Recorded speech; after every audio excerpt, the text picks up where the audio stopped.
സഹോദരി, വിശുദ്ധ ലൂക്കാ എഴുതിയ സുവിശേഷം 15-ാം അധ്യായം. ഇന്ന് 15-ാം ദിനം. വായിക്കുന്നത് 10-ാം ക്ലാസ്സിൽ നിന്നും എമ്മാനുവൽ പി ജോസ്. കാണാതായ ആടിന്റെ ഉപമ. ചുങ്കക്കാരും പാപികളുമെല്ലാം അവന്റെ വാക്കുകൾ കേൾക്കാൻ അടുത്തു വന്നുകൊണ്ടിരുന്നു. ഫരിസേയരും നിയമജ്ഞരും പിറുപിറുത്തു, ഇവൻ പാപികളെ സ്വീകരിക്കുകയും അവരോടുകൂടെ ഭക്ഷണം കഴിക്കുകയും ചെയ്യുന്നു. അവൻ അവരോട് ഈ ഉപമ പറഞ്ഞു. നിങ്ങളിൽ ആരാണ് തനിക്ക് 100 ആടുകളുണ്ടായിരിക്കെ അവയിൽ ഒന്ന് നഷ്ടപ്പെട്ടാൽ 99 മരുഭൂമിയിൽ വിട്ടിട്ട് നഷ്ടപ്പെട്ടതിനെ കണ്ടുകിട്ടുവോളം തേടി പോകാത്തത്? കണ്ടുകിട്ടുമ്പോൾ സന്തോഷിച്ച് അതിനെ തോളിലേറ്റുന്നു. വീട്ടിലെത്തുമ്പോൾ അവൻ കൂട്ടുകാരെയും അയൽവാസികളെയും വിളിച്ചുകൂട്ടി പറയും, നിങ്ങൾ എന്നോടുകൂടെ സന്തോഷിക്കുവേൻ, എന്റെ നഷ്ടപ്പെട്ട ആടിനെ കണ്ടുകിട്ടിയിരിക്കുന്നു. അതുപോലെ തന്നെ അനുതാപം ആവശ്യമില്ലാത്ത 99 നീതിമാന്മാരെ കുറിച്ച് എന്നതിനേക്കാൾ അനുദപിക്കുന്ന ഒരു പാപിയെ കുറിച്ച് സ്വർഗത്തിൽ കൂടുതൽ സന്തോഷമുണ്ടാകുമെന്ന് ഞാൻ നിങ്ങളോട് പറയുന്നു. കാണാതായ നാണയത്തിന്റെ ഉപമ. ഏതു സ്ത്രീയാണ് തനിക്ക് 10 നാണയം ഉണ്ടായിരിക്കെ അതിൽ ഒന്ന് നഷ്ടപ്പെട്ടാൽ വിളക്ക് കൊളുത്തി വീടടിച്ചുവാരി അത് കണ്ടുകിട്ടുവോളം ഉത്സാഹത്തോടെ അന്വേഷിക്കാത്തത്? കണ്ടുകിട്ടുമ്പോൾ അവൾ കൂട്ടുകാരെയും അയൽവാസികളെയും വിളിച്ചുകൂട്ടി പറയും, എന്നോടുകൂടെ സന്തോഷിക്കുവേൻ, എന്റെ നഷ്ടപ്പെട്ട നാണയം വീണ്ടും കിട്ടിയിരിക്കുന്നു.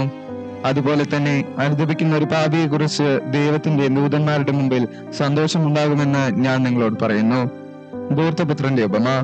അവൻ പറഞ്ഞു, ഒരു മനുഷ്യന് 2 പുത്രന്മാരുണ്ടായിരുന്നു. ഇളയവൻ പിതാവിനോട് പറഞ്ഞു, പിതാവേ, സ്വത്തിൽ എന്റെ ഓഹരി എനിക്ക് തരിക. അവൻ സ്വത്ത് അവർക്കായി ഭാഗിച്ചു. ഏറെ താമസിയാതെ ഇളയ മകൻ എല്ലാം ശേഖരിച്ചുകൊണ്ട് ദൂരദേശത്തേക്ക് പോയി. അവിടെ ധൂർത്തനായി ജീവിച്ച് സ്വത്ത് നശിപ്പിച്ചു കളഞ്ഞു. അവൻ എല്ലാം ചിലവഴിച്ചു കഴിഞ്ഞപ്പോൾ ആ ദേശത്ത് ഒരു കഠിനക്ഷാമം ഉണ്ടാവുകയും അവൻ ഞെരുക്കത്തിലാവുകയും ചെയ്തു. അവൻ ആ ദേശത്തെ ഒരു പൗരന്റെ അടുത്ത് അഭയം തേടി. അയാൾ അവനെ പന്നികളെ മേയ്ക്കാൻ വയലിലേക്ക് അയച്ചു. പന്നി തിന്നിരുന്ന തവിടെങ്കിലും കൊണ്ട് വയർ നിറയ്ക്കാൻ അവൻ ആശിച്ചു. പക്ഷേ ആരും അവന് കൊടുത്തില്ല. അപ്പോൾ അവന് സുബോധമുണ്ടായി. അവൻ പറഞ്ഞു, എന്റെ പിതാവിന്റെ എത്രയോ ദാസന്മാർ സുഭിക്ഷമായി ഭക്ഷണം കഴിക്കുന്നു, ഞാനോ ഇവിടെ വിശന്നു മരിക്കുന്നു. ഞാൻ എഴുന്നേറ്റ് എന്റെ പിതാവിന്റെ അടുത്തേക്ക് പോകും. ഞാൻ അവനോട് പറയും, പിതാവേ, സ്വർഗത്തിനെതിരായും നിന്റെ മുമ്പിലും ഞാൻ പാപം ചെയ്തു. നിന്റെ പുത്രൻ എന്ന് വിളിക്കപ്പെടാൻ ഞാൻ ഇനി യോഗ്യനല്ല. നിന്റെ ദാസരിൽ ഒരുവനായി എന്നെ സ്വീകരിക്കണമേ. അവൻ എഴുന്നേറ്റ് പിതാവിന്റെ അടുത്തേക്ക് ചെന്നു. ദൂരെ വെച്ച് തന്നെ പിതാവ് അവനെ കണ്ടു. അവൻ മനസ്സലിന് ഓടിച്ചെന്ന് അവനെ കെട്ടിപ്പിടിച്ച് ചുംബിച്ചു. മകൻ പറഞ്ഞു, പിതാവേ, സ്വർഗത്തിനെതിരായും നിന്റെ മുമ്പിലും ഞാൻ പാപം ചെയ്തു. നിന്റെ പുത്രൻ എന്ന് വിളിക്കപ്പെടാൻ ഞാൻ ഇനി യോഗ്യനല്ല. പിതാവാകട്ടെ തന്റെ ദാസരോട് പറഞ്ഞു, ഉടനെ മേൽത്തരം വസ്ത്രം കൊണ്ടുവന്ന് ഇവനെ ധരിപ്പിക്കുവേൻ. ഇവന്റെ കയ്യിൽ മോതിരവും കാലിൽ ചെരുപ്പും അണിയിക്കുവേൻ. കൊഴുത്ത കാളക്കുട്ടിയെ കൊണ്ടുവന്ന് കൊല്ലുവേൻ. നമുക്ക് ഭക്ഷിച്ച് ആഹ്ലാദിക്കാം.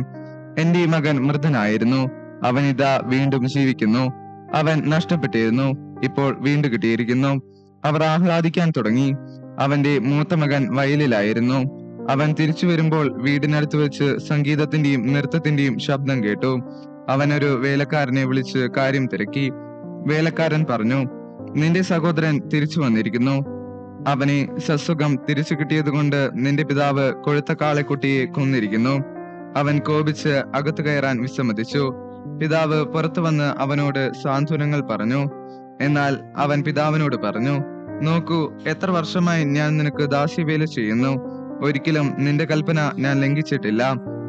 എങ്കിലും എന്റെ കൂട്ടുകാരോടൊത്ത് ആഹ്ലാദിക്കാൻ ഒരാട്ടിൻകുട്ടിയെ പോലും നീ എനിക്ക് തന്നില്ല. എന്നാൽ വേശ്യകളോട് കൂട്ടുചേർന്ന് നിന്റെ സ്വത്തെല്ലാം ദൂർത്തടിച്ച നിന്റെ ഈ മകൻ തിരിച്ചു വന്നപ്പോൾ അവനു വേണ്ടി നീ കൊഴുത്ത കാളയെ കൊന്നിരിക്കുന്നു. അപ്പോൾ പിതാവ് പറഞ്ഞു, മകനെ, നീ എപ്പോഴും എന്നോടുകൂടെ ഉണ്ടല്ലോ. എനിക്കുള്ളതെല്ലാം നിന്റേതാണ്. ഇപ്പോൾ നമ്മൾ ആനന്ദിക്കുകയും ആഹ്ലാദിക്കുകയും വേണം. എന്തെന്നാൽ നിന്റെ ഈ സഹോദരൻ മൃതനായിരുന്നു, അവനിപ്പോൾ ജീവിക്കുന്നു.